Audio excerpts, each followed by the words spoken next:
সব কিছু দেখতে পেয়েছি। আজকে তোর জন্যই আমি আর রাজকুমার দুজনেই বেঁচে গেলাম মা। ও মা, তুমি ফিরে এসেছো মা। দেখো, সৃষ্টিকর্তা ঠিক তোমাকে আমার কাছে ফিরিয়ে দিয়েছেন। হ্যাঁ মিনি, আজ তুমি আমার জীবন ফিরিয়ে দিলে। তোমাকে আমি আমার রাজ্যের রানী করে নিয়ে যাব। চলো, আজ থেকে তুমি আর তোমার মা দুজনের দায়িত্ব আমি নেব। আমার সাথে থাকবে তোমরা আজ থেকে।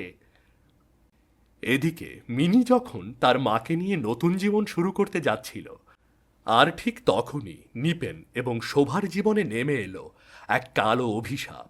নিপেন তার স্ত্রীর ওপর যে অন্যায় করেছিল তার জন্য সৃষ্টিকর্তা তাকে শাস্তি দিলেন। তার সারা শরীর কুষ্ঠরোগে ভরে গেল।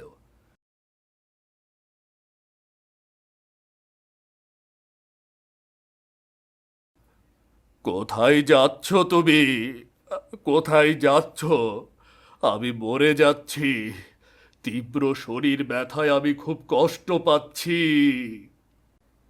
ওহ, তোমার শরীরের যা দগদগে ঘা হয়েছে, আমি আবার তোমার সাথে সংসার টংসার করতে পারবো না।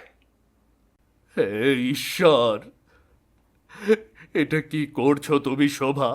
আমি তোমার জন্য নিজের স্ত্রীকে মাটি চাপা দিলাম, নিজের মেয়েকে বাড়ি থেকে বের করে দিলাম। আজ আজ তুমি কি না আমাকে ছেড়ে চলে যাচ্ছ? তুমি তো আমাকে প্রথম বিয়ের প্রস্তাব দিয়েছিলে, আমি তো তোমাকে কোনো কিছু বলিনি।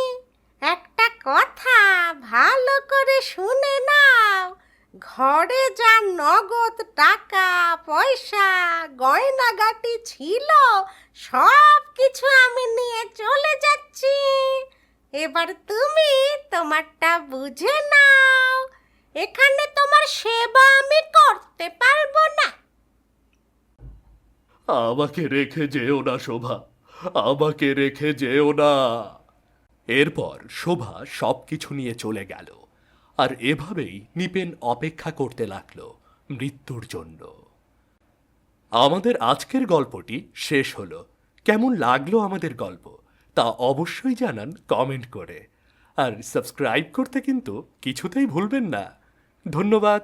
দেখা হবে নতুন কোনো গল্প নিয়ে।